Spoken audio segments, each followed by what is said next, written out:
Welcome to the Hawkeye Sidekick podcast. Hawkeye Sidekick Hurling podcast with your host Mark Kennedy, joined this week by Kieran Collins, jubilant Ruairi Walsh. How are things, lads? Good, Mark. Yourself? Yeah, great, all good.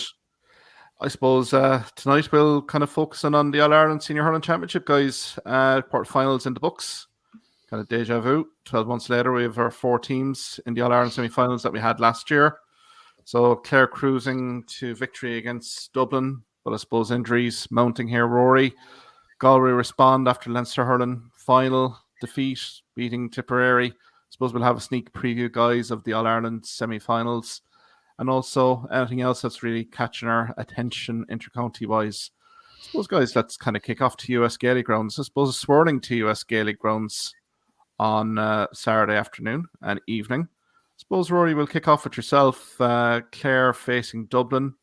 I mean, 5-26 is a massive score to be putting down in a quarterfinal. I suppose, get your thoughts, Ruairi. Yeah, I suppose Dublin hung in there for a long spell in the first half and actually had a chance of just briefly before Clare went up the field and finished the second half really strong with 2-2 at the end.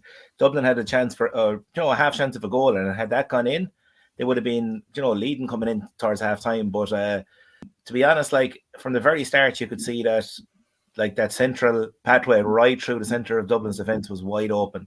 And Clare had exploited it 2 or 3 times, had butchered a goal chance or two, had taken a couple of goal chances. And I said I was sitting with my brother after 2 or 3 minutes, I said, Clare could get 7 goals here because they were completely wide open. We're talking players the wrong side and their men on the break. I felt sorry, like putting Paddy Doyle, who, a young up-and-coming player in Dublin, putting him on Tony Kelly in his debut season. And like, as you can see from replays, like he's caught the wrong side twice on breaks, and just like there was a fair deal of naivety with how Dublin set up there. And Clare, like with David Fitzgerald running through Kelly, O'Donnell, like they just kind of rampage forward. And it could have been actually a lot worse because Clare, like definitely in second half, like kind of stopped going for goals and just took their points when they were on offer. So yeah, look, I suppose it brings into question again the whole setup with the third place team in Leinster at the minute, getting to the last 6 in the country when you end up with games that aren't competitive, becomes a big issue. But from a Clare point of view, they did the business. As you said, Mark, the worry is injuries. Already Carthy out with a finger injury just this week, and then David McInerney didn't start, adding to Conor Cleary, who was out. And then during the game, of course, John Conlon, who looked to have a serious concussion at the time. And then also the other Shane O'Donnell, who limped off as well. So like they are 5 serious players. And the only thing is, like, we're not talking long-term injuries apart from Conor Cleary's, who it'll be 7 weeks in the semi-final when he comes back in. They're kind of like a lot of them are niggly injuries, or ones that you normally put a 2 to 3 week time frame on. But the thing is, like, they might be back and get a clean bill of health to play, but the amount of training they'll have done between now and the semi-final would be a worry, because I'm sure these boys are resting up and being looked after. So that's the only thing. Will they lose a bit of match sharpness, and a bit of sharpness you get in training? But that's the worry for some of them. Like, I suppose you really want your spine fit, don't you? You want your Conor Cleary and Conlon fit, Shane O'Donnell, like you're talking there, like centre back, full back, centre forward, like vital positions. Aidan McCarthy, free taker. Dave McInerney, with his experience, he's one of the few 2013 players still there. So yeah, look, it's that's the worry, I suppose. But in terms of how they were moving and how the forwards are moving, that was very positive. Kieran, get you in there. I suppose general reactions to that Clare win over Dublin. I suppose looking at the game, I think the first, 10 minutes, Clare looked, they got scores on the board, but I don't think they looked that sharp. And totally honest, I think the first 30 minutes, I think Clare were there for the taking.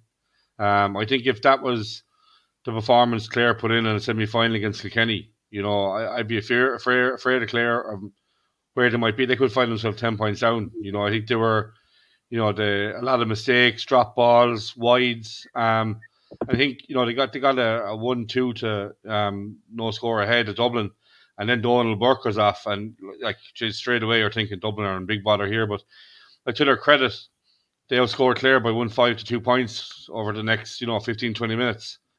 And at that stage where, okay, that 30-minute stage, they were in the game and well in it.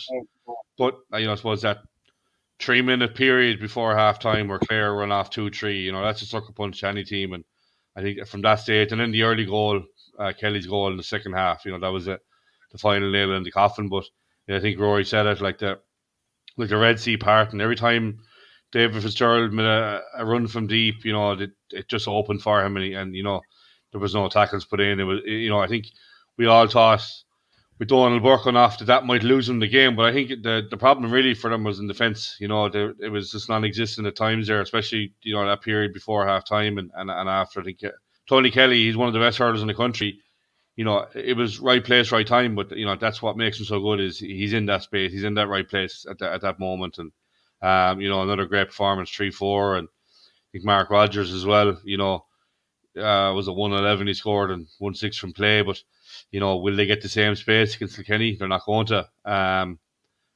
Mikey Butler will have different ideas for Tony Kelly, and he's not going to want to see him scoring 3-4 off him. So Clare got through the game, and I hope that the result doesn't take away from the true narrative. I think especially of that first half where they were wide open. They were sloppy. There were a lot of mistakes made, and if you put that performance in Croke Park, you're in All Ireland semi-final here. Like there's nothing given away for nothing, and you make these mistakes at that grade, at that stage of a competition, like you're going to get punished. And I hope Clare learn from that. And I think the other side is the injuries.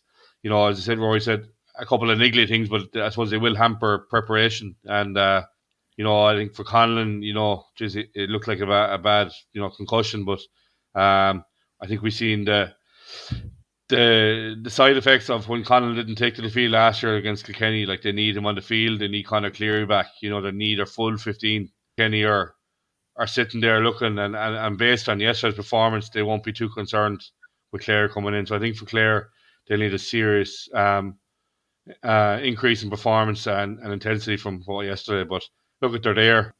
The game will do no harm, injuries aside, and I'm sure they're chomping at the bit to try and get revenge over Kilkenny for last year.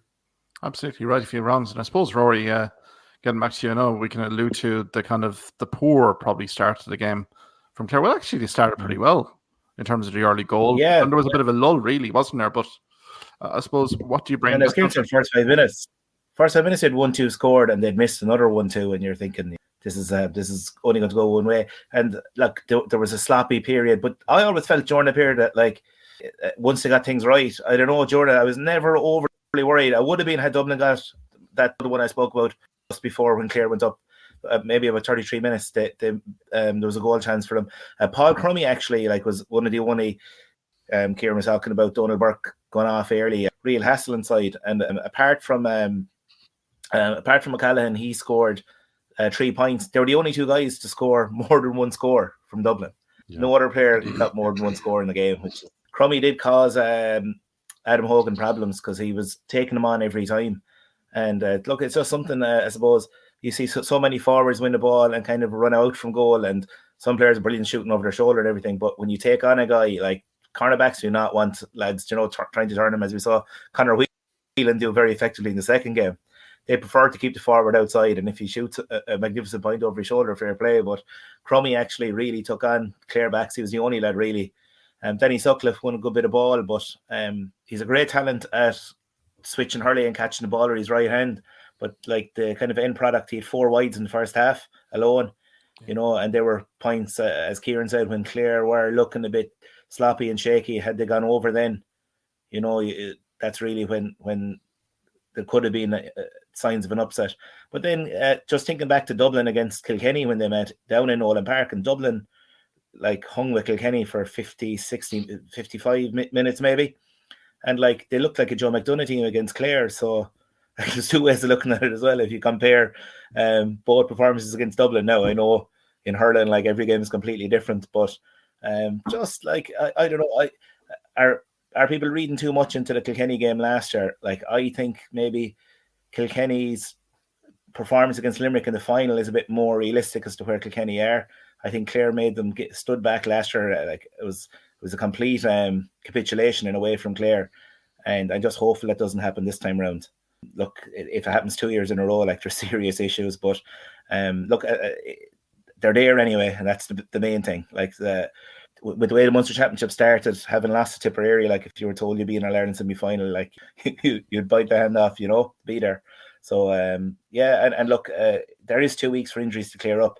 As I said, no major ones. It was great to see John Conlon get up and walk off the pitch, because it was right in front of where I was, and I just, at the time, to, like, the hit nearly reverberated through the stand. It was just, he got caught completely wide open, just turning on a high ball, and we all, like, saw the collision, and it was very worrying at first. But look, it was great that he was able to get up and walk off himself, like. So that was a positive sign, if anything. And look, usually with concussions, you're talking a 14-day protocol. It was a serious concussion, and, like, the game is on the 15th day. So that's what we were saying. We might have a lot of these guys back, but how much training they'll have done in the meantime is the issue. Yeah, I mean, I think health is the biggest perspective here, but the collision was sickening, all right. So I wish John Conlon well, but I suppose he has that target now of 15 days to get recovered. And I mean, going from 12 months back as well, from the Kilkenny-Clare perspective, John Conlon will be eager to get on the pitch there and make an impression. I suppose, Kieran, kind of looking at this Clare performance, particularly that either side of half-time, it really did showcase what Clare are all about here. I thought when they linked play very well through the lines, good things happened here, and they're going to have to do this a bit again against Kilkenny. David Fitzgerald, but particularly Mark Rodgers inside, has been, really prominent in the last few games, and I suppose a bit more inside quality ball to Mark Rodgers. And yeah, Clare are going to be such a live threat in this All-Ireland semi-final. Yeah, I think, look, we talked up Rodgers last year, and I think injury kind of hampered his year a bit, but definitely this year and the last few games in particular, I think he's been really, really impressive. He's a goal target in that inside full forward line, and I even have him as a backup free taker as well. I know Abe McCarthy was out, and probably a big loss in the frees, because I think we've seen Clare struggle in the past with free taking. Tony Kelly, obviously the as good a player he is, sometimes struggles on the dead balls, but I think he's a good backup in there for him. But yeah, Clare, look, they were impressive, but to me, it's just how easy Dublin made it for him. Clare were impressive in running, and I have been in games this year. But I think just like Dublin, the sea's open for him, and at times you're wondering, like, it was junior be defending really. So I suppose, look, the test will be Kilkenny in 2 weeks' time, and hopefully, if they get over Kilkenny again in the All Ireland final. But they have been impressive. But for me, on Saturday gone, I think Dublin just made it too easy for him. I suppose Ruairi, and even like the first goal. Sorry, Mark. Oh no, just the first goal. Even like Owen O'Donnell, who was much lauded Dublin standout player. You can see as Kelly is coming through, he has to go to him and make Kelly give the hand pass, but to just stand off so Kelly could get close enough to take a shot. Like, you're looking for your experienced players there to step in. I mentioned Paddy Doyle, like, in his first season, chasing Kelly back, but you want your experienced players making the right decisions in those moments, especially the very start of the game when Dublin needed to settle a bit and not let Clare, get off to, because as sloppy, that start kind of kept Clare just about ahead or level all the time, because they had that 1-2 goal scored. And like, yeah, I suppose from a Dublin point of view, though, like the players they've lost very recently, like you're looking Ronan Hayes this year, Eamon Dillon, Liam Rush, like these are Chris Crummy, and I think as well just playing Dublin underage and talking to some of their management, you hear them talking a lot about how guys, a lot of their star hurlers underage are star footballers as well. And I think in Dublin there's no real hurling area, football area. You have like Kilmacud, Ballyboden, they're all strong football as well. So it ends up when they get to minor, they're dual players up along, and they all choose the football when they get to minor. And it's probably trying to bring guys through from under 14. So they're kind of wondering, like, where's this conveyor belt in Dublin gone? Because for a few years, like from the 2013 team, they were bringing through a few players every year. They mightn't have had the same success as that kind of team around then.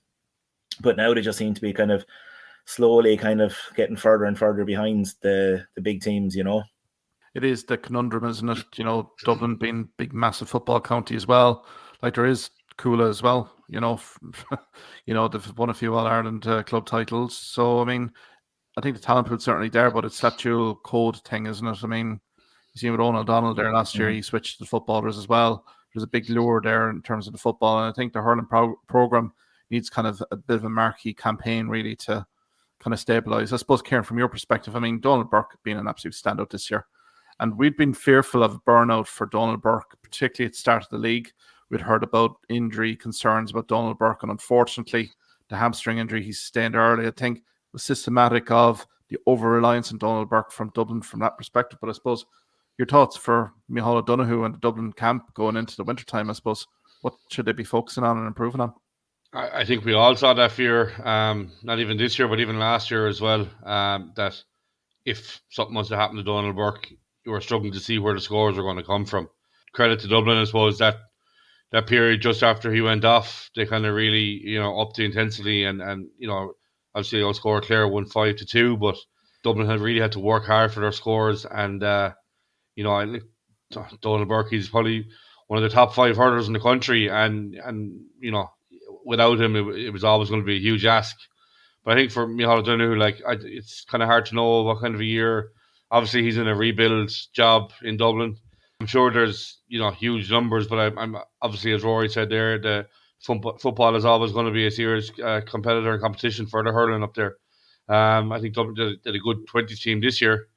I suppose is Micheál O'Donoghue's job is to, focus on getting these guys into the current crop of players he has and working from there. And I think it won't be a 1 or 2 year task. It'll be a 3 to 4 or 5 year rebuild job. Huge numbers in Dublin, but I suppose it's trying to get him to dedicate to hurling only. I suppose internally is where the issues are in Dublin. But I think it's been probably a bit of a mixed year for Micheál O'Donoghue and a kind of baptism of fire really into what kind of a hard task it's going to be for him. I was kind of surprised as well, Kieran, that a manager of his experience didn't switch to a sweeper. I know none of us want to start out with a sweeper, but the warning signs were there and they were still in the game and they just looked so open that you'd at least try and plug that gap in front of the D to stop more goals going in. It just, everyone could see that it was kind of the writing was on the wall in terms of will Clare get more goals because they were just running through them. And not to maybe plug that gap and put it in, maybe even just stem the tide for 20 minutes, especially, either side of halftime, get into halftime in the game. But I just thought that I couldn't believe how wide open they were, and that it wasn't kind of rectify during the game. Like me from the half back line, there was a distinct lack of pace there, wasn't it? And like Fitzgerald, Shane O'Donnell, Tony Kelly, the pace wise of Clare, that just had no answer for it. Like Derek Gray was operating as a third man midfielder, but I thought it was completely naive from Dublin from start to finish here in terms of their defensive setup. As I say, when the goals did go in, just try to stem the tide even after half time. I think it's lessons learned here for Micheál O'Donoghue.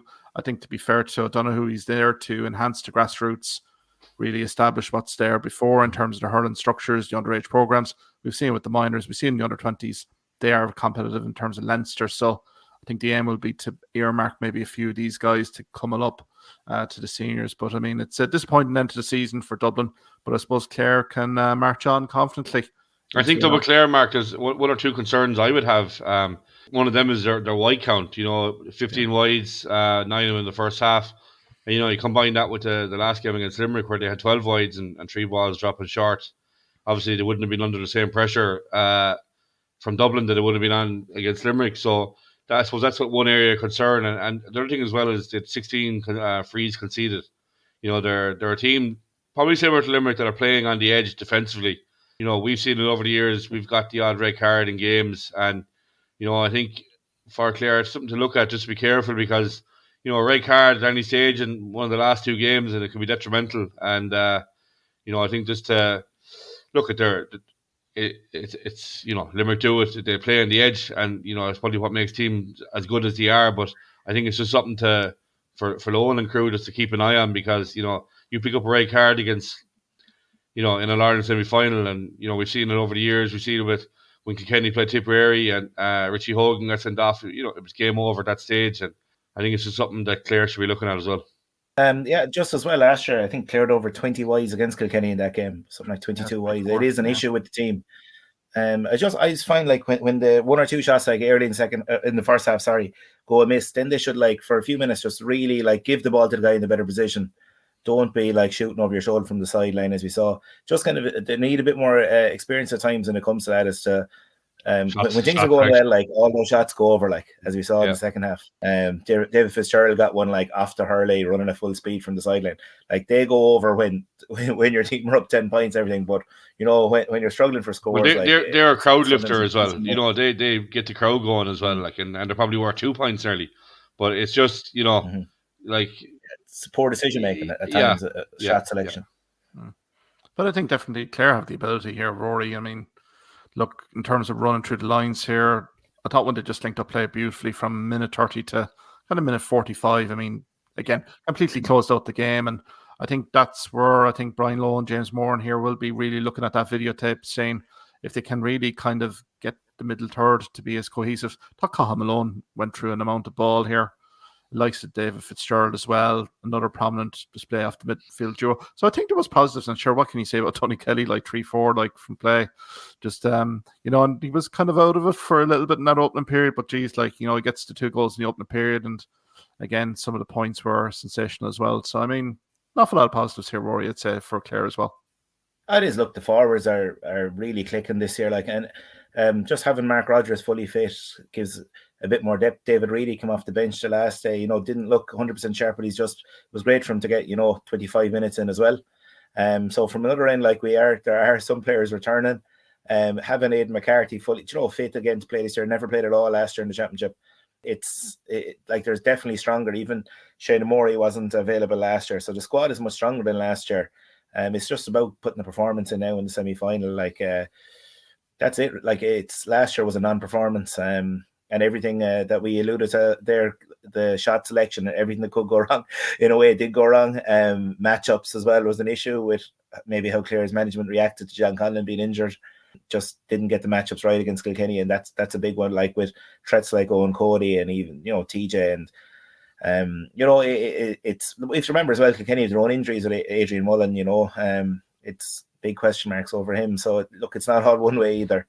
But look, it's good to be there, and I just really hope that this time, I said this, I sound like I'm repeating myself here, but like Clare really need to bring a performance. Like this team have been around a few years now, and they can't just be moral victories, and they have to deliver now in the big stage. I think last year you could look and say, it was a lack of depth that was probably the main issue, and the round robin. I think that's what Tipperary have been called out on this year is a lack of strength and depth, and the test in round robin a couple of weeks, and it's come back to bite them as well. But I think for Clare, like to have the bench, I think to be fair, Aaron Shanahan will be kind of critical of, but he's producing every day, comes on getting the 2 points every week, and I suppose Galvin coming on as well, and I suppose that's something Clare didn't have last year, and it could be critical, Yeah, and Darragh Lohan as well, Rory. I mean, thought that was a left field move maybe to some outside of the county, but thought he acquitted himself very well inside in the corner there, Rory.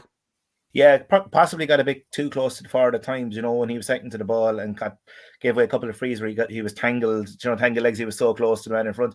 But what impressed me was his use of the ball, for a lad being thrown in that Ireland quarter final.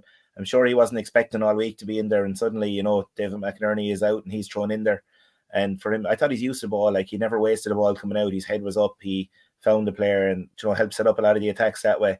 But yeah, look, slotted in all right, and even if players do return back, like he's still an option. If now, like a lot of the nerves will be gone from him just getting that run out the last day. Should he have to feature, in future games? Absolutely. No, I think to be fair, it's another positive for Clare there. But again, I think you've mentioned it, Rory, at the start of this video stream, and our podcast is going to be published later on in the week. The 5 guys you've mentioned here for Clare need to be kind of fit, ready for selection against Kilkenny, because it's going to be a different animal, different thoroughbred in Croke Park in 2 weeks' time. I suppose we can probably move on to the second game. I mean, myself and you, Rory, we were really looking forward to this matchup between Galway and Tipperary. We thought it would be a lights out shooting fest, but I mean, to be fair, pretty cagey. That was pretty tense. But again, from a Galway perspective, I was in Ormore during the contest. Made a bit of hard work, but we're fully deserving winners against a disappointing Tipperary side. Yeah, I thought like from the start, Galway just seemed to have a bit more of a physical edge to them. Just kind of came across the ground. They looked more up for it. They were winning those rucks and 50-50s. And to be honest, like if it wasn't for the amount of 1-on-1 goal chances missed, Galway would have won this game by a lot more than 2 points. They left Tip in it by just, I suppose not being clinical enough, and also Rhys Shelley making a few outrageous saves for Tipperary. But I think this game is more about Tipperary as well, not bringing a performance. And it was I don't hate to use the word tame, but it's kind of you have to say it was a tame effort from Tipperary. Like we mentioned last week as well, Galway getting to grips with Noel McGrath, who's kind of been the heartbeat of the team this year. And like it must have been some boost to Galway to see Noel McGrath being substituted, 55 minutes in. And guys like Jake Morris there, who we kind of had questioned for inconsistency in the past, he sets the world alight one day, especially if he gets like kind of a separation from the defender but like this game, like there wasn't breathing space for the Tip forwards, like, and his contribution like was minimal, and that really must disappoint like the likes of Cahill, who need the likes of Morris step up to be the new leaders in the forward line. But I just thought as well, like one big difference between the side was just basic ball winners in the forward line. Conor Whelan, any type of ball into him, like it'll stick. And then at the other end, like since Bonner Maher is gone, like who is Tip's big, and having to put Dan McCormack further back the field, who are Tip's ball winners in the forward line? They can all hurl when they get the ball, put in their hand, but when it's a 50-50 ball, that was another thing that was kind of pretty evident, I thought, on Saturday. Yeah, Kieran, get you in here. I mean, Rhys Shelley had a superb game for Tipperary in the goals, but I just thought Tip were just out-coached. I thought they were just out-muscled by Tipperary, or by Galway from start to finish here. Yeah, I suppose if you look at the Tipperary performance against Limerick, the intensity they brought, like we lauded them for their, their hooks and blocks and, all the basic skills of the game, and just didn't seem to have it there. But I think the tactics were wrong from the start as well. I think putting long ball in on top of Shamie Cannon, and look, he's been a great server for Tipperary, but he's not the player he once was. I think they just struggle all over the field. I think, this year when Tipperary were going well, Noel McGrath was the orchestrator behind it all, and I think Sean Land did a great job on him. I think he had 3 shots to goal and put them all wide. I'm sure the swirling breeze had a big impact on shooting in both games, but Tipperary, like, what did they have? 2 or 3 points from play in the first half? Just really, I think it's worse than what we saw Tipperary play last year in certain games. It's up there with the Waterford game as well. They just weren't there. But then you look at it and you say they were still only 2 points off an All Ireland semi-final. As bad as they played, and Galway are going to get the laudits, but Galway should have been 10 points up at halftime. I think Conor Whelan alone missed. We'll talk about Rhys Shelley making the saves, but one of them was straight at him. I think it was easier to save it than not. Whelan, I think he's come into a good vein of form the last couple of games, and Galway really need him. But really and truly, he could have had 3 goals scored himself coming into half time. I think Tip were 3 points down and lucky to be at that stage. I think Galway, to be fair, pushed on in the early second half, but like a sloppy goal, I suppose, really a mistake from Galway to let John McGrath get their goal, and like Tipperary were straight back in it. I don't think Galway are as strong as the Galway we've seen in the last couple of years. I think we've seen frailties, especially the Kilkenny game in defence the last day. I think there's certain forwards who are not on a good currently are not in good form. I think Conor Cooney, Brian Buchanan, shades of the player we've seen in the past. Conor Whelan obviously is the main bright spark and shining light in that forward line. Tom Monaghan came on, had a great impact. I think he'd be disappointed for not starting, and possibly you could see him start the next day.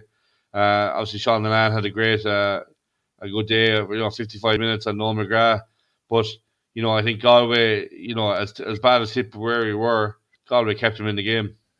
Yeah, and I suppose Ruairi get you in here. 50% shot accuracy during the game is not going to get things done in the All Ireland semi-final. But saying that, I think Henry Shefflin management will be quite happy.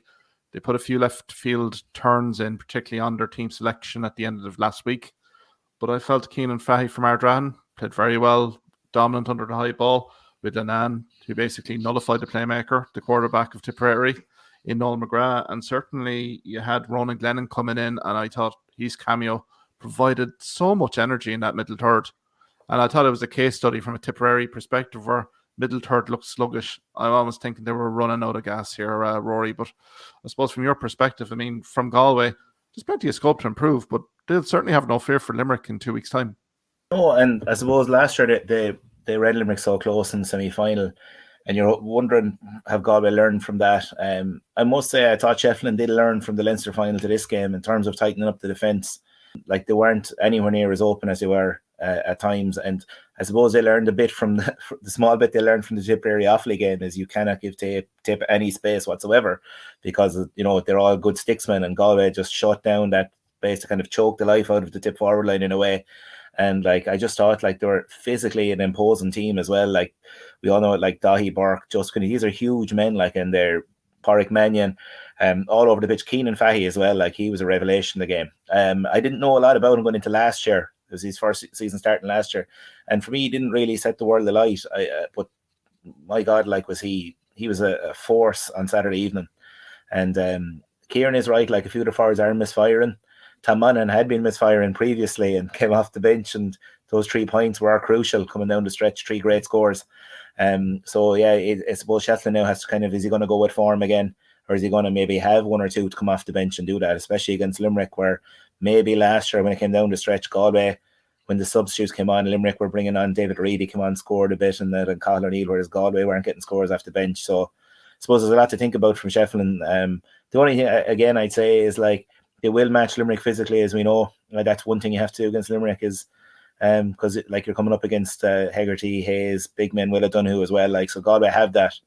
But again, look, there's a lot for them to work on. They probably, a reason as well, their forward line looked a bit kind of at times disjointed, was because their back line, they pulled so many men back that when sometimes they just had to launch a ball where it was a 1v2.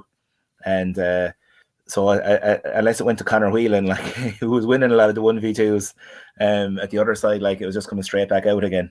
But like Tipperary, like, this was as I said earlier, a tame performance. And I was just thinking there, like, the 3 great lies in modern Ireland there: Ryan Tubridy's wages, Peel and Reseal hand packages, and Tipper back, because on their last 2 performances they are not back. No, you take that Offaly performance out of it, Ruairi. There has been a dip in performance quite clearly here. And again, from a team and a management that have basically set up to really nullify space inside in that Tipperary full forward line. So I think there's question marks here for Tipperary. I think it'll be a long winter here, Kieran, for them, and particularly for Liam Cahill and Michael Bevins. I think the tactics, even the preparation, I'm thinking of the injury list that they've had to have. I think that's no coincidence. And you're looking at Waterford as well, the end of their tenure as well. The energy levels in that Waterford camp towards the latter end of the tenure of Liam Cahill wasn't there. So is there things here that the management even have to adjust here? I mean, identify a few new players and even bring back a few new players, likes of, I know Craig Morgan didn't play, but I mean, even likes of Barry Heffernan. But besides that, there could be a turnover of significant players here in that Tipperary panel at the end of the season here, Kieran. So it's going to be an interesting period for Tipperary here going into the winter. Yeah, I think we highlighted this earlier in the league. I suppose a huge factor for Tipperary was going to be depth.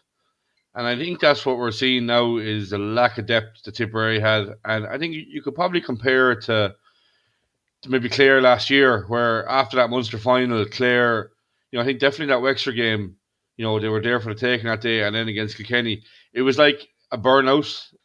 And Clare, I think, were in that position last year where they didn't have the same depth that they did have last year. You're adding in Mark Rodgers, Aidan McCarthy.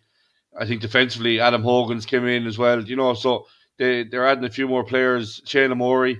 I think Tipperary are at that stage where we're seeing the consequences of a round robin system where it's intense. It's it's week on week. It's hard on the body and it's hard on squads, and injury list can grow. We've seen that for Tipperary this year. A partial aging squad as well. Like, all these things are factors, I think, and it is testing. And I think it's shown over the last couple of years. The teams that have the stronger squads seem to do better. The likes of Limerick have done okay. Obviously, done more than okay. But Kilkenny's, where they have big squads of players. But I think for most part, Tipperary have been picking from 15, 18 players, especially in this in the round robin.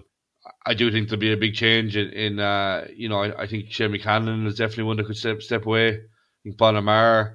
There's a couple of guys that are, maybe a few years left. I know Ronan Maher is probably 27 or that, 28.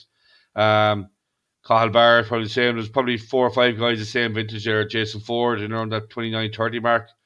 Would be surprised if any of them stepped away. Probably not. They're around a long time. A lot of miles on the clock. I think this year, obviously Tipperary fans thought they were back. They weren't too shy about letting people know what they thought. But were they really? I think this year might paper over the cracks. Last year we talked about Tipperary and as a county, they were in trouble. I think obviously they were, a good league campaign and probably, I suppose had highs, the fan base and a high after what last year was. But strip it all back, they won one game, in the championship. And I suppose if you look at it, had they beaten Galway on Saturday, were they deserving of an All Ireland semi-final place? Probably not. I think you could make a case for Galway, but I think for Tipperary, when they strip it all back, and they'll be disappointed with the championship. But I think there's a lot of factors to play. Obviously management might have a look at their own procedures, or like I heard after the Waterford game, training was hard and intense, and maybe that's. I think for most teams, like when you're in the round robin, it's more recovery at this stage. Getting from game to game, and having big training blocks in between a round robin series could be detrimental to squads. Look, Tipperary have had a certain amount of unluck as well this year, I think, with injuries. But looking at the immediate future, and in the next year or two, you could see big names stepping away. And I suppose at the minute you're looking and go, where are these names going to come out of to fill these big shoes? And at the minute, it's hard to see where they're going to come from. Yeah, it is going to be an interesting kind of off season here for Tipperary. Obviously, the objective of Liam Cahill and Michael Bevins was to get Tipperary competitive in Munster. You can probably say yes, but I think this performance, particularly Ruairi, is just speaking to a few Tipperary friends and relations. I think it's maybe not expected, unexpected, given what happened in terms of that Waterford performance. That certain folks here would have seen the dip in performance. And I mean, you look back to that Hurling League campaign as well, that Limerick performance in the semi-final, first half, they were absolutely spectacular, blown away out of it in the third quarter. And to be fair to Tipperary, it's only year one of Liam Cahill, Michael Bevins, but yeah, I think there's still significant improvement required. And I think they've found an absolute standout keeper in Rhys Shelley, who could be there for the next 5 to 8 years. But I think going down right the spine of the team here, I think there's maybe fundamental changes that are probably going to be in progress probably in the league next year. Yeah, I suppose the one thing they need is physicality in the forward line. And like you look at where was Tipperary's Kieran Fahy, a big man who throw himself in and win ball, break ball. Like you were on about team selection, like he picked 6 hurlers as 6 forwards. You know what I mean? And sometimes you have to have that mix. Like let's say Peter Duggan for Clare, who's just there like a nuisance without the ball, competing in the air. Like their use of Conor Bowe as well, like Conor Bowe seems to be playing very much out the field. And when I saw a bit of him underage, he looked like a ball winner inside.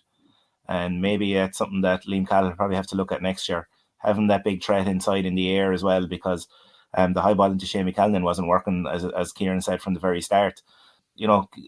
Like you could see Galway could go along towards Whelan whenever, but it wasn't really an option for Tip because it was just coming straight back out. So I think that was the biggest worry for Cahill, is that they just seem to be outfought. And so he's going to have to rethink his team selections next year, and maybe sacrifice 1 or 2 hurlers for a couple of warriors, because for every Lark Corbett you had a Bonner Maher as well, and O'Lara was well able to win his own ball, but you had Bonner bruising and busting it up inside. So he has to get that mix, I think, and I think he didn't have that balance right with the team. Yeah. So yeah, as you said, they're the kind of team gives them space to destroy you, but as Galway stepped on their toes and there wasn't, too much. It wasn't a great response from some of the players. I mean, I think as well, Mark. Like Callan and possibly Bonner. They could not go without, but they're obviously at the end of their hurling days for Tipperary. But I think if Noel McGrath steps away, like it's huge boots to fill based on this year. Like he's just been the main guy there, really, and the creator, I suppose, as such. I think he done a lot of good in Tipperary, and I think of all the players that could potentially step away, he's one that they be trying to persuade to stay around for another maybe year or two.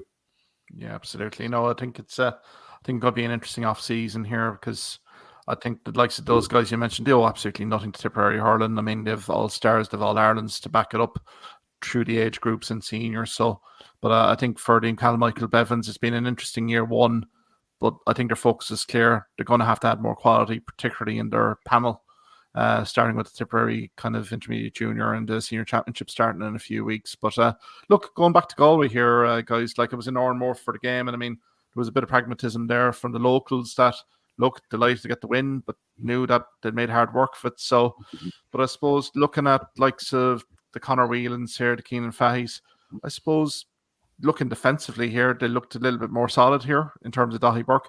Now, Gearóid McInerney did go off late on, but I suppose, guys, there was a steady determination here from Galway that I hadn't seen, in quite a while, particularly after a Leinster Senior Hurling final loss that was so devastating. So I think Henry Shefflin did allude to it here, Kieran, as well, that there was a reserve challenge match between Clare and Galway. Came out of that on Friday week last. Pretty confident in terms of that the squad would turn up with a performance, so it proved. So, I mean, Galway are kind of sitting in a nice spot here. They're delighted to be getting into the All-Ireland semi-final. And I think they have, I suppose we can get to the All-Ireland Senior Hurling Championship semi-finals. I mean, 12 months on, do we see, like, I mean, we know Galway and Limerick, have been kind of tit for tat here in terms of their games here, Kieran, but I know Limerick will be on high alert, but I suppose looking at Declan Hannon and Sean Finn out here, also maybe fitness concerns, Cian Lynch, there's a little bit of a vulnerability here, maybe from a Limerick perspective, that Galway may be able to exploit this time around. Yeah, and I think it's because of the players that are out that, I think Declan Hannon has been such a mainstay in the centre back that it's, I think, only once or twice in the past couple of years he's been out due to injury, and I suppose we don't know how we're going to deal without him, I suppose, is the main question. Obviously, from Kiley's point of view, he has options. He can slot Dan Morrissey out and bring Richie English into the full back line, or he can bring in Kyle Hayes centre back, which we did see him slot in there the last day when Declan went off. I suppose that won't be known until teams are named on probably Friday evening. But I suppose that's one area of concern, and maybe an area that Galway will look at. There's obviously a bit, two All-Stars going to be missing out of that Limerick back six. I suppose with Conor Whelan in the form he's in, he's a player they're going to target. I think they'll be trying to get a lot of ball to Conor, and if he was half as effective as he was in the last two games, he'd be a big player for him. Look, we have highlighted or just said there earlier on like that. Conor Cooney, which is, it's no surprise for him. He is that type of player that's in and out of it. I think he's struggling a bit for form. I think Nyland as well. I personally, I think Nyland is being carried for free taking. He's the type of hurler where unless he's in space, he struggles to get scores. I think down the stretch there as well, he had a shot at goal that he missed that could have put him 2 or 3 up. Look, he's a very good free taker, but I don't know, are they sacrificing a deadly forward for him in there? I think Kevin Cooney's had a very good year. I think they're probably lacking a little bit in midfield. I think David Burke's obviously a huge loss. But look, they'll fancy themselves. I think historically the results between these two teams, there's been very little between them. They're both physical teams and they'll match up very well physically. And it'll be I think it'll be a real ding-dong battle. I think Galway will be happy they're there. I think they'll put behind their Leinster final. They have things to work on. I think they're 18 wides and probably leave behind 4 or 5 goals as well in a game where I suppose it's great to be going into a game with improvements to make. But they'll need every one of these. They'll need to create as many shots as they create against Tipperary, but they'll also need another 25-30% more efficiency to have any chance, I think, to turn Limerick over. I'm sure they won't fear Limerick. Limerick aren't the power that they have been the last couple of years. And I'm sure vice versa. I think John Kiley watching that game the weekend and looking at Galway and thinking, they did keep Tipperary in that game, and I don't think there'll be a whole lot to fear from them. But I said it's an Ireland semi-final. The stakes are a lot higher. I think maybe past form goes out the window a little bit. It's all on the day now, and I think it'll be a ding-dong battle. And I suppose, look, it's going to be either team can win it without surprise. And I suppose for me at the minute, I'm going to get headed to Limerick just on, I suppose, the form that they're, how well they do in Croke Park. And I suppose they have had Galway's number the last couple of years as well. And as I said earlier, I think Galway this year so far haven't been as strong as, but they have been maybe last year or the year before. And I think just based on that, I'd be heading into Limerick.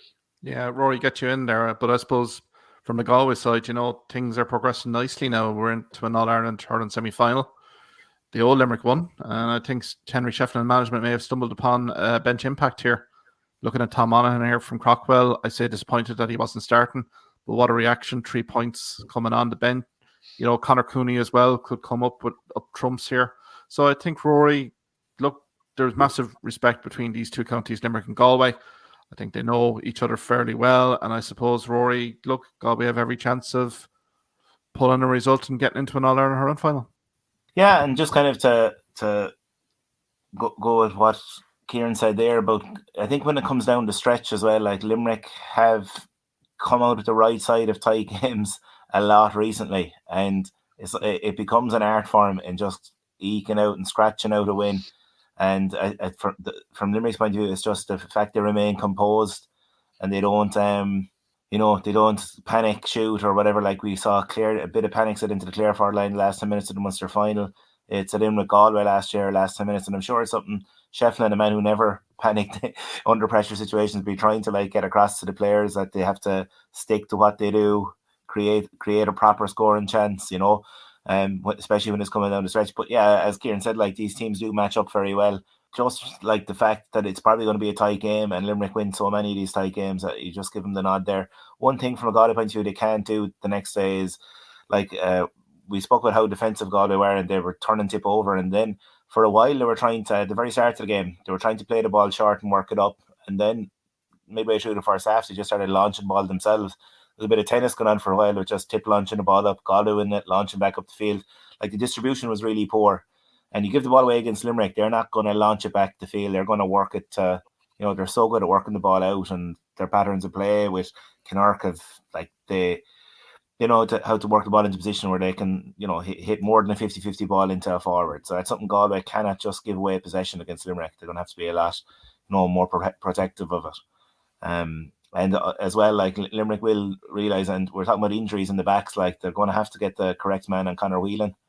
And maybe even if Galway plays defensive as it is against Tip, maybe double up on him, cut off the space in front of him, because Tiplout did leave a lot of space in front of him, even though Tip had an extra defender back there.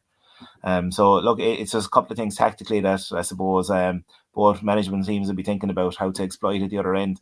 But look, it is set up to be a good final, good semi-final. Sorry, 2 good ones in a way, because it's the same matchup from last year, and you'd be surprised if it's the same result in both games. It would just be a bit uncanny, but it could easily happen, I suppose. But at the same time, we might have a new final as well, because there's nothing really between the teams in either semi-final. Yeah, I mean, we can probably go to that Clare Kilkenny game, just a preview, given that next week we'll have the more in-depth one. But I suppose even Kieran, even start from you in terms of, we haven't really talked about Kilkenny too much in this live video stream tonight, but I mean, they do have a few injuries to contend with, but all in all, everything's pretty quiet down in Kilkenny, which is ominous enough here for Clare on the other side. And I suppose, look, the Leinster performance, Derek Ling and management would have probably identified a few areas of concern, but again, the resiliency, determination, the injury list that Kilkenny had to contend with on that Leinster hurling final, and to secure Bob O'Keefe in that manner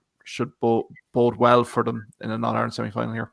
I suppose there's a couple of ways you can look at it. I think Kilkenny were very strong in that first half in the Leinster final, but I think that the fact that there was a 10-point turnaround in that second half where they were 8 points up and Galway went 2 up, that's something that won't be the Derek Ling won't be happy about. Player-wise, looking in, I think Adrian Mullen is key. I think he's crucial that Kilkenny get him back on the field to work in around the middle of the field while he does. The scoring threat he brings as well. I think for Clare, Clare need to get their strongest 15 back on the field, and I think defensively is where they definitely them on back in. Conor Cleary, John Conlon back in. I think Adam Hogan. They're going to see. I think I actually saw Owen Cody up close there in the Wexford game a couple of weeks ago. Like, he was in top form. He was on fire that day, with scoring 3-1. And if you give him any bit of space, he will punish you. He Mossy Keown as well. A real goal getter in the full forward line. And I think they have selection. Tom Phelan's had a very good year. And obviously TJ in thereabouts as well. And it might see even Billy Drennan slotting in. He's obviously working his way back from injury. But we've mentioned it so many times in the past, is that attitude, the work that Kilkenny bring, and it gets them 60-70% of the way there. Any day they go out, they never give up, and I'm sure they'll have their homework done on Clare as well. And obviously Clare will have learned a lot from last year, but Kilkenny are not going to lay off, and I'm sure they'll have seen their possible weaknesses in that Dublin game the weekend gone by, but. Yeah, I suppose with the extra 2 weeks break as well, it bodes in their favour. But it's going to be a real. It won't be a game that happened last year. It'll be a really close game, and I suppose if Kilkenny lay off and let Clare get a run, of 8 or 10 points on them in a certain period of the game, it'll be Clare in that final. Because I think if Clare do get it right and get the strongest team in the field, I think it will be a big ask for Kilkenny, but. It's just so hard to write him off. Yeah, Ruairi, Clare look to win on Sunday week. What are the key areas here that they should be looking to basically get a result on? Yeah, I think the Kilkenny backline can be got at. Like they no longer have the great defenders like the JJ Delaney's and all that. Like they look a bit patchy at the back. Like Galway put 226 in them, and they had two spells. They won 6 in the first 5-6 minutes of the Leinster final, and then that period Kieran was on about in the second half, when they went from 8 points down to 2 points up, like 10 points. And Clare are a team that when they do get a run, as we've seen in the games, like against Cork up and Ennis, like they can score heavily very quickly. And as Dublin found out in the 2 or 3 minutes before half time. So I think Clare will be looking back at the Leinster final and looking at some of the frailties in the Kilkenny backline. And Wexford exposed them as well. So look, there is. I suppose if there's weaknesses in both teams, it is their backlines. But so you're looking at a shootout, but it'll probably turn out to be the opposite. Then both teams will overcompensate a bit, like Galway and Tip. We're predicting a big shootout as well. But look, that's probably, I suppose, where Clare can get at them. I think as well, like maybe the motivation has to be with Clare to after last year, like it was a non-performance, and that like. Knowing the way Lohan is, like that'll be used as a stick to beat them with over the next 2 weeks to try and get them to deliver a massive performance now in the big stage. But again, look, it is hard to call it, as you said, 2 weeks out in terms of injuries. You just need to see who Clare will have back. Like if you're missing the spine of the team, it's going to be a tall order. Now, as I mentioned, Cleary should be getting close to back. Like we're talking, the All-Ireland final will be 7 weeks since he picked up the injury, and the rest of the injuries, like as you mentioned, they're kind of niggly types as opposed to being a big, serious injury.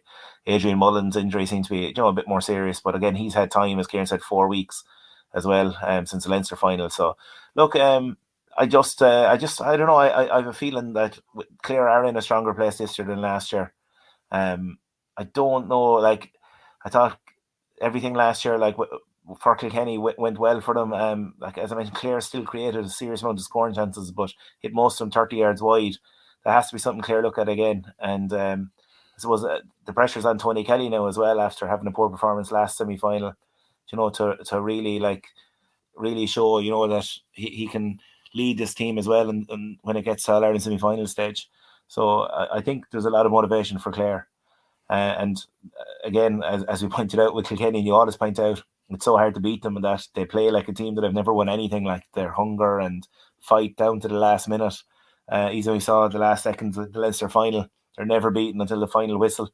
Even the All-Ireland final last year, for me, Limerick looked 7-8 points better team, and suddenly, with a few minutes to go, Kilkenny are right back in it. Like, it's just, that's the way they are. And Clare kind of found out to their power last year, like that, Kilkenny are going to bring a certain level of performance in Croke Park in the Ireland semi-final day, and you have to at least match that to have any hope. And I just a bit more positive now this year compared to last year. But again, look, it's so hard to call either semi-final, especially at this stage out until you maybe see starting teams that have a bit more of a an inkling. But are we to believe starting teams going into it either? But yeah, look, they're really like 2 good games to look forward to. And again, look, as I mentioned, I'd be surprised if it's the exact same outcome as last year with Kilkenny Limerick in the final. I know could turn out that way, but you'd imagine one of them would be turned over. Yeah. So, guys, I know we're probably 2 weeks out here. We'll do the in-depth preview next week, but I suppose given what we've seen so far this season, heading into the All Ireland semi-finals, who's our tips here? I suppose Kieran. Tip to win it? Yeah. Look, bias aside, I'll try bias aside, but I think Limerick have probably started the year. Obviously, they saunter through the league campaign, and I think round robin they've been building slowly. I think if they can get Keen Inch back in the field, it's going to be a huge plus. Definitely the injuries to Declan Hannon and Sean Finn are huge negatives, especially at the back. Not sure Declan, if we did get through the semi-final, will he be back for the final?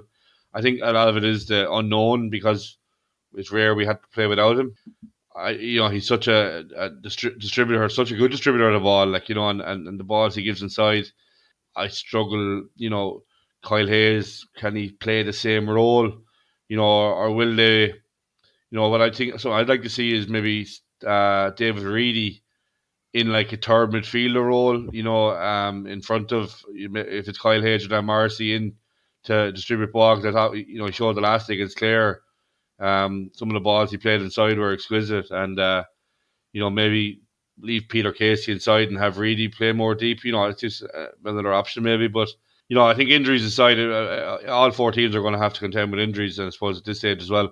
But I think Limerick, as you said, it's their, if they can get to the final, it's that record, like 12 finals, 12 wins. It doesn't happen easily. It's a fair feat. They just don't know how to lose in finals, and I think if they can get over Galway and get there, and if it does end up being the trilogy that we're hearing in the media, geez, the build up will be huge up for the 2 weeks. Limerick, Clare, neighbours. Clare have beat Limerick. Limerick have beat Clare this year, and I suppose it'll be the game that defines all. But just for me at the minute, you have to give it to Limerick. They're the All Ireland champions, going for 4 in a row. I think you'd be not giving them the respect that's due if you didn't nod it to Limerick. And look, they've had their not issues this year, but they've had non-performances by certain players in certain games. But I think they are building game by game. I think it's Kylie, always says the incremental improvements week on week is what they look for. I think they do like Croke Park. I think the record will show that they play well when they get there.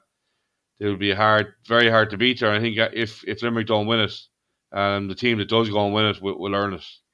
Yeah, Rory, yourself, seems like you're thinking, Clare, All Ireland semi-final win. Who are you feeling Limerick Galway side? Look, again, Limerick are the team to beat, as Kieran said.